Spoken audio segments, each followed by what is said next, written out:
여러분, 13주차 2교시가 되겠습니다. 2교시, 첫 번째 파트입니다.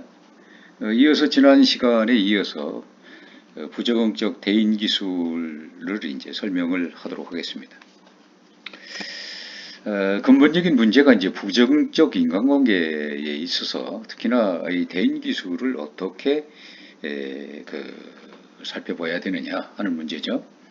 대인기술은 앞서서도 설명한 바와 같이 대인관계에서 원하는 어떤 목표를 설정해 놓고 이것을 실현하기 위한 행동적 수단이라고 할 수가 있는 거죠.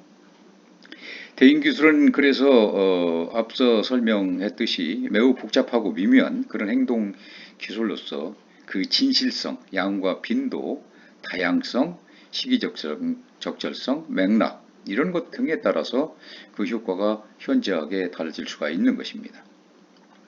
새로운 대인 환경에서 타인에게 접근해서 인사를 건네고 대화를 시작하고 그 대화를 재미있고 유익하게 이끌어나가고 또한 지속적인 만남을 통해서 교우관계를 심화시켜 나가기 위해서는 여러 가지 대인 기술이 필요하다고 얘기를 했죠. 그래서 이러한 그 대인 기술이 부족한 사람은 결국 친구를 사귀고 싶은 대인 동기가 강해도 어떻게 행동해야 하는지를 잘 모르게 되는 거죠. 그렇기 때문에 타인에게 접근해서 대화를 나누는 것에 대해서 매우 어색할 수밖에 없고 또한 이제 그 자신감이 이제 없어지게 되는 거죠. 그래서 이러한 그 미숙한 행동을 해서 타인에게 거부당하는 결과를 초래하게 되는데 이와 같이 그 대인관계 부적응을 겪는 그 사람 중에는 대인 기술에 문제가 있는 사람들이 많습니다. 그래서 대인 기술이 문제로 부적응을 겪는 사람은 크게 대인 기술 미숙형과 대인 기술의 억제형으로 이렇게 분류되어서 살펴볼 수 있습니다. 거기 이제 예시가 있습니다만은 대학교 2학년 학생인 그 M군은 요즘 그 친구들로부터 은근히 따돌림 당하고 있죠. 1학년 때 가깝게 지냈던 학과 친구들이 여행을 가면서 자신에게는 알리지도 않고 또 고등학교 동창들은 그 그룹 미팅을 하면서도 자신에게 연락도 하지 않습니다. 이 활달한 성격인 M군은 캠퍼스 내에 알고 지내는 사람은 많은 편이지만 M군을 좋아하고 신뢰하는 친구는 거의 없는 그런 상태입니다. 학교에서 마주치는 대부분의 친구들은 건성건성 그렇게 M군과 인사를 나눌 뿐 오랜 시간 이야기하려 들지는 않습니다. 사실 학과 동료나 친구 사이에서도 M군은 그 기피 대상이었던 거죠. 우선 M군은 주의가 산만해서 상대방의 그 말을 주의 깊게 듣지를 않습니다. 흔히 상대방의 그 이야기를 하는 도중에 잘라버리고 또 일방적으로 자신의 결론을 제시한 후에 다른 주제로 옮겨가는 그런 경향이 있습니다. 이런 친구들이 여러 친구들이 그 M군과 함께 집단 토의를 하게 되면 토의 주제와 관계없는 부적절한 말을 자주 해대는 M군 때문에 이 한 가지 주제를 깊이 있게 그 논의할 수가 없었던 거죠. 그뿐 아니라 M군은 그 회식을 할 때면 마치 독상을 받은 듯 다른 사람의 눈치를 보지 않고 마구 먹어댑니다.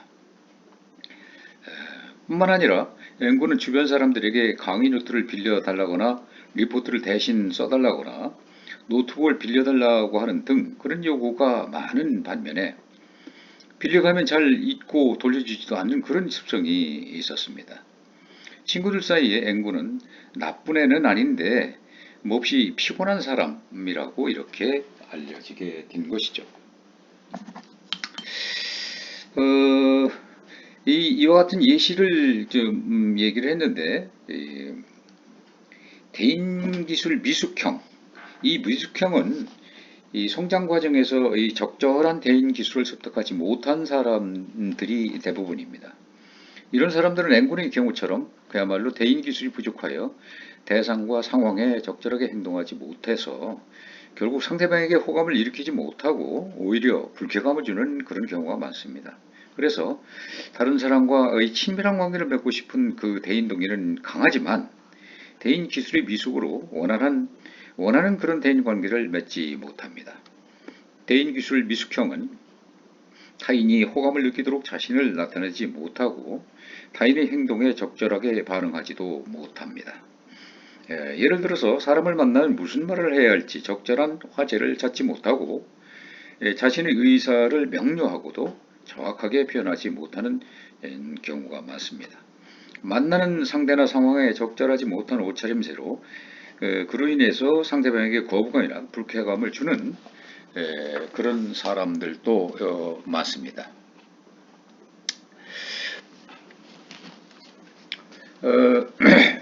상대방의 그 이야기를 또 진지하게 경청하지도 못하고 또 화제를 자기 멋대로 돌리거나 이 부적절한 화제를 내놓는 그런 사람도 있습니다.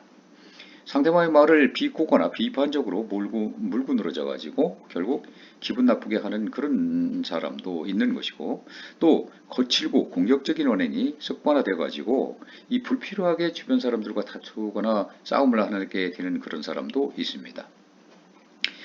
이와 같이 이 대인 기술이 미숙한 사람은 다른 사람에게 호감을 주지 못하게 되므로 관심을 받지 못하거나 결국 거부당하게 마련입니다.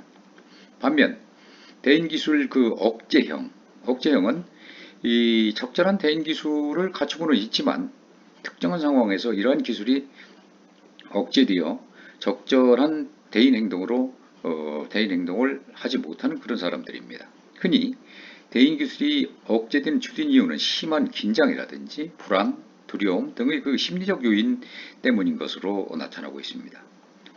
대인 기술 억제형에 속하는 사람은 가족이나 친한 친구와 같이 익숙하고 어떤 편안한 그런 대상에게는 자기 표현도 잘하고 상대방에 대해서도 적절한 대인 행동을 나타내기는 합니다. 그렇지만 익숙하지도 않고 또 위협적인 어떤 상황이라든지 예컨대 낯선 사람을 만나 부탁을 해야 되는 그런 상황, 또는 그 낯선 이성을 만나는 미팅 상황, 자신이 평가되는 면접 상황, 또는 여러 사람 앞에서 발표를 해야 되는 그런 상황 등등에서 이 긴장되고 불안해서 적절한 행동을 하지 못하게 되는 경우가 많죠.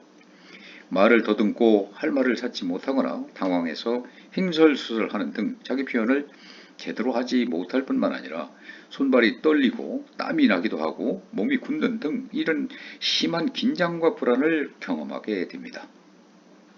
그래서 이런 상황을 두려워해서 결국은 회피하게 되는 거죠.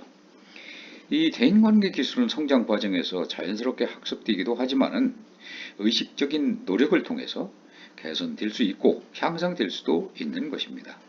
누구나 처음부터 훌륭한 연극 배우가 될 수 없듯이 대인 기술은 타고나는 것이 꼭 아닙니다. 그러나 끊임없는 노력을 통해서 훌륭한 배우가 되듯이 대인관계 기술도 노력과 훈련을 통해서 개선될 수 있는 것입니다. 그리고 이 다양한 기술을 배우고 연습한 후에 자신이 원하는 어떤 창조적인 이 그림을 그릴 수 있는 화가처럼 인간도 다양한 대인 기술을 배워서 익혀야 자신이 원하는 인간관계를 현실 속에서 창출해낼 수 있는 것입니다. 사실 원만하고 효율적인 인간관계를 맺는 사람 중에는 이 남모르는 혼자만의 노력과 훈련을 하는 사람이 많습니다. 자신의 모습과 행동을 거울에 비춰보고 타인에게 거부감을 주거나 어색하게 느껴지는 부분을 수정하기도 하는 거죠. 자신의 말을 녹음해서 들어보고 또 자신의 목소리, 말투, 사용 언어, 어법 등에 대해서도 스스로 분석하고 새로운 변화를 시도하여 평가해 보기도 합니다. 자신이 의식하지 못하는 자신의 대인 행동에 대한 피드백을 얻기 위해서 가까운 사람의 의견을 경청하기도 합니다. 또 실제 상황이나 어떤 TV 드라마를 통해 가지고 그 상황 속에서 이 다른 사람의 행동을 유심히 관찰해서 바람직한 점들은 받아들여서 자신의 것으로 이렇게 만들기도 합니다. 그 밖에도 자신을 소개하는 방법이라든지 자신의 의사를 명료하고 간결하게 표현하는 그런 방법, 또 들어줄 수 없는 타인의 요청을 정정하게 거절하는 방법, 또 자신의 제안을 상대방이 상대방이 수용하도록 설득하는 방법, 자신을 적절하게 공개하는 방법, 다른 사람의 말을 진지하게 경청하는 방법, 또 다른 사람의 감정을 공감해주는 그런 방법, 다른 사람의 이 사람들과의 그 인간관계를 심화시키는 이런 방법 등등에 대해서 나름대로 연구해서 터득하는 것이 필요한 겁니다. 그래서 결론적으로 대인 기술은 다른 심리적 요인에 비해서 꾸준히 노력만 하기만 하면 그야말로 인간관계 개선을 위해서 가장 실질적인 성과를 거둘 수 있는 그런 부분인 것입니다. 소위 인간관계 향상 프로그램의 그 주된 내용이 이런 그 대인 기술의 개선에 초점을 맞추고 있는 이유가 바로 여기에 있는 것입니다. 대인관계 기술의 개선 방법에 대해서는 여러 가지 또 좀 더 상세한 부분이 있습니다. 이번 그 2교시 첫 번째 파트는 여기서 마치도록 하겠습니다. 이어서 두 번째 파트를 시작을 하겠습니다.